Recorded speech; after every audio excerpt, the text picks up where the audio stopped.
What an absolute treat it is to be bringing you this conversation from our custom ESPN College Football Sprinter van. This podcast is presented by Mercedes-Benz. I'm Jen Lada of College Game Day, and I am joined by the one, the only, needs no introduction, but let's just do it anyway, Tim Tebow. Tim, thanks for hanging out with me in this Sprinter van. Of course, this is impressive. What they've done in here, it's like pretty creative and fun, and it's also, you don't realize how special it is before you get in. It's cool. I mean, the lights, props, the TVs, the cameras. They got 3 cameras set up over here. It's impressive. Yeah, they've done a really good job. Yeah. What also has been impressive, of course, has been the start of this college football season. I mean, Colorado has obviously been one of the biggest stories that I can remember in a while, maybe since Georgia kind of leapt onto the scene and then went back-to-back with the national titles. What do you make of what Deion is doing there at Colorado? It's contagious.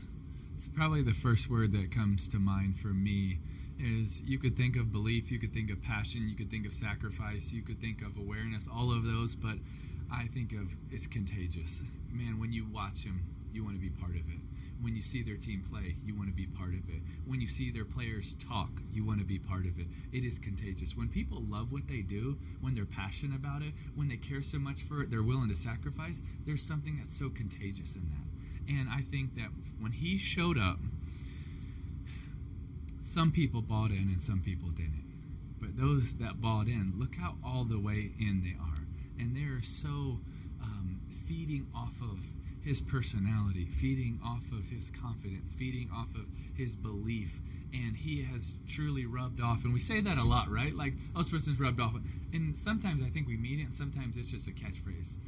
But for Prime, I really believe it, that he is rubbing off on those players. They believe a little bit more because of him.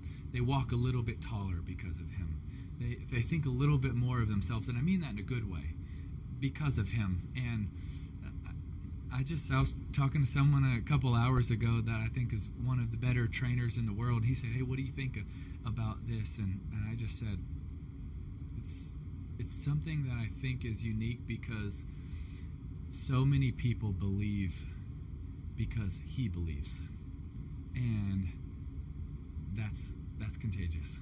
Well, and even in your space, we see how much of an effect you can have on people when you pour into them. It does feel like Deion Sanders is pouring into those athletes, pouring into the program, pouring into the conference. Yes. You know, we don't know what the future of that conference is, but holy moly, when they move over to the Big 12, you know, it's going to just be incredible to see how that ripple effect affects that league as well. Travis Hunter is this unbelievable kid who people knew, who were paying attention previously, but is it possible for him to maintain playing as many snaps as he did in the first game of the season? I think I saw numbers like 140-ish. Like they couldn't even get an exact number on it because he was out there so much. I think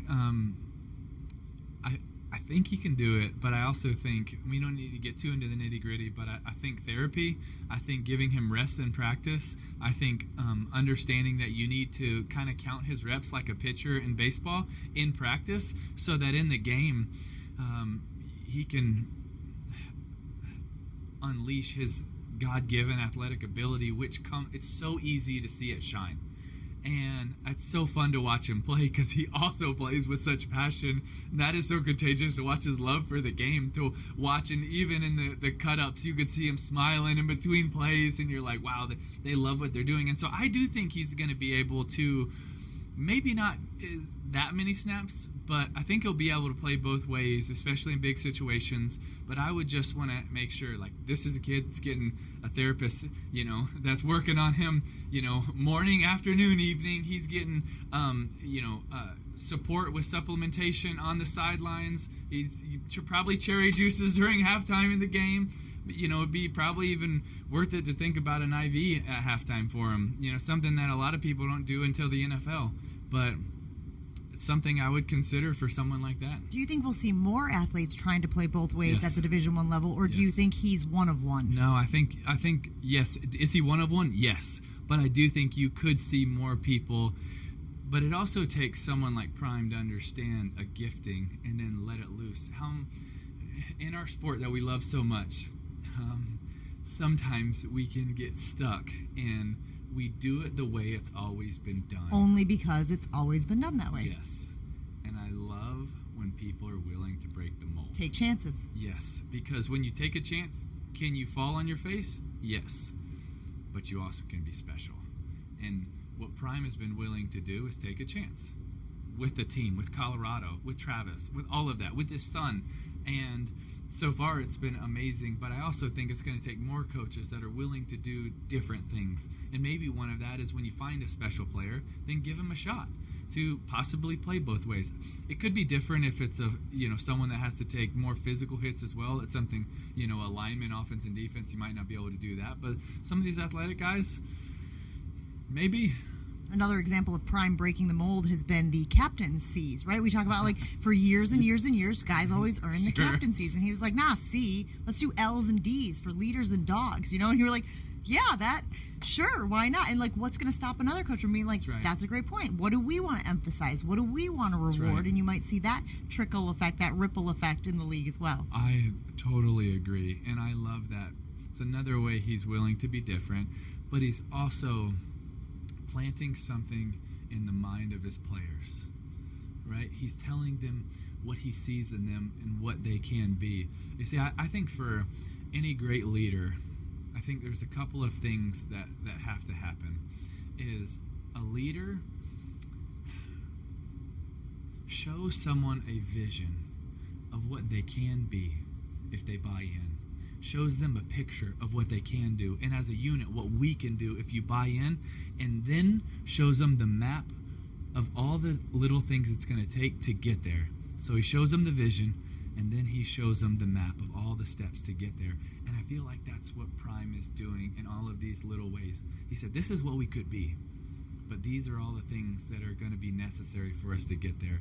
And even those little things, putting it on the jerseys, the words and the phrases that are used, all of that is painting a picture in these boys' minds of who they can be. No, I want you to think that when you walk on the field, I want you to think that you're the best.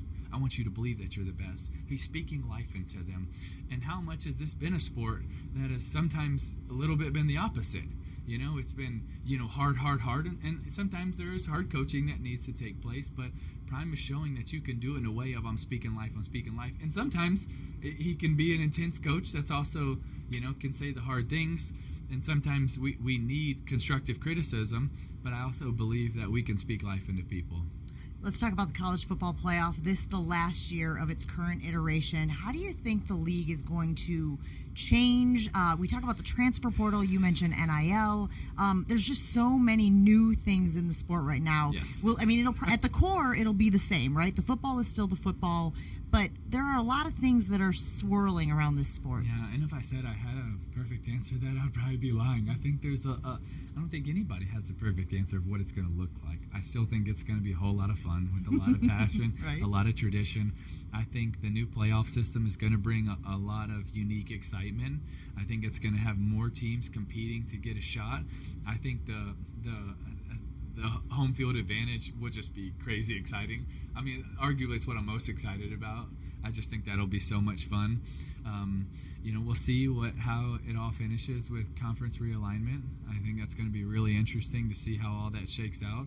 I'm excited to see, the Texas and Oklahoma stepping into the SEC. I already sort of feel like they're already a part of it with this game here, and Texas, Bama, and supposed to be Oklahoma and Georgia, and that got canceled because they couldn't have a home and home, and so it's just really exciting. And I do think it's important that some of the fans, like myself, take a step back and we're just a little patient about seeing, we're going to be upset. Oh, is Auburn going to play LSU, and is Florida going to play Georgia and Jacksonville, and all these things, and there's going to be some things that I think the fans have to give and take on a little bit because there's so much change. But I think there'll also be exciting things that can come as well. Yeah, people want to protect those rivalries. They want to protect things they have known. Yes. But it'll be like what I tell my 5-year-old and my 3-year-old. Practice your patience. This is a good opportunity to practice your patience. You were telling me that, right? Yeah, right. just in I general. think you're telling right? me. Sometimes I think I need that about this game. I'm like, wait, we're not going to have this game? No, exactly. Yeah. But you can see how quickly a program can be at the top of the mountain and then have some struggles. And Clemson comes to mind when I think of that, with the way that they went out there week 1, losing to Duke, which seems to be a program on the rise as well. How do you get something like that turned around? Is it as simple, Tim, as you got to use the transfer portal? You got to be willing to go out there and pick up talent wherever it is. Not that far off. I think what also happens is we make a mountain out of something that might be a little bit of a overreact. Are you trying to say that we overreact in college football and in sports in general? Yes. Oh my gosh, what a hot take. And it's just, and sometimes it's like, okay, they're 18, 19, 20 years of age, and because of NIL and because of transfer portal, that you have so much shakeup in that teams might not have as much chemistry going into week one as they had in the years past. And I think those are also times when you can upset teams, but it's also going to be interesting to see the difference between teams week 1 and 12. Sure. And I think you're going to see the great ones adapt and continue to improve. Because let's also remember, Georgia last year, week 1, they weren't the same team. Like, they went through a stretch where they won, I think, like 32 to 19, and then they played Missouri and won, at the very end, and honestly, we're pretty close to losing. And there's a 3-game stretch where they weren't moving the ball very well on offense, and they weren't the same team that ended the year.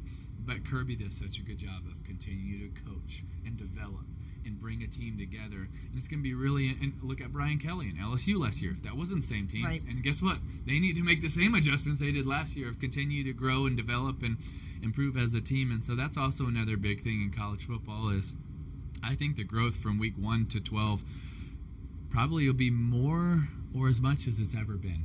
That's how important it is now because of the changes. So I was talking to a coach recently who was telling me about the impact that the transfer portal is having on, like you mentioned, the chemistry of teams. Yeah. He said it used to be we were out recruiting a kid for years, months, and then we were like figuring out who they were and how they fit with what we were doing. He said now a kid goes into the transfer portal and we maybe have a day or two to figure out who they are, what they're all about, how they fit with our program, and then you're signing on the dotted line and you're crossing your fingers and you're hoping that they are a good fit. Their talent is there, it's unquestioned, right? But you're hoping that they're a good fit for your program. Yeah, and he said it's made it tougher to transition there's a lot more pieces than just talent, right? There's will he fit? Does he fit into our scheme? Right. Is he someone that would develop? Is he someone that buys into our beliefs and our principles? There's so much that is at play, and it makes it harder to do that evaluation, but then it also makes it harder to be able to build that cohesiveness, that unity, which most of the great teams, there's something special that happens. And most of the time, I think it happens in fall camp, or it happens in the summer training, or happens early in the season, where all of a sudden there's some sort of buy-in where the I shrinks and the we is increased, and there's something more of a togetherness. And for us, one of those things was in fall camp. We would have these sessions called Bleed on Me, where guys would stand up in front of the team and share what different things that happen in their life, where they're from, things that they've gone through. And man, you get to know your teammate, and you would fall in love with that teammate, and it would make you want to have his back so much more. And that would help us come together. And when you don't have as much of that, is it as easy to understand and really, you're going to have guys on the team that are close, but can you get 30, 40, 50 guys that are coming together on that same page? Yeah, and you always talk about how important it is to love someone, care about them, and then you're willing to, like you always say, go do that hard work with them. They call them skull sessions at Georgia, right? Skull sessions, and that is learning about each other, their why, their background, and when you have that information, you're more likely to be like, I got your back, and it come from a genuine place. Tim, I could talk college football with you all dang day long, but they are going to cut us off. He's Tim Tebow. I'm Jen Lada. This conversation from our custom ESPN College Football Sprinter van presented by Mercedes-Benz. I got a feeling Tim's coming back. I mean, he likes these digs so much. It's awesome. Come on. And we could talk college football all season long here in the Mercedes-Benz Sprinter van. Thanks, Tim. Thank you. Appreciate it.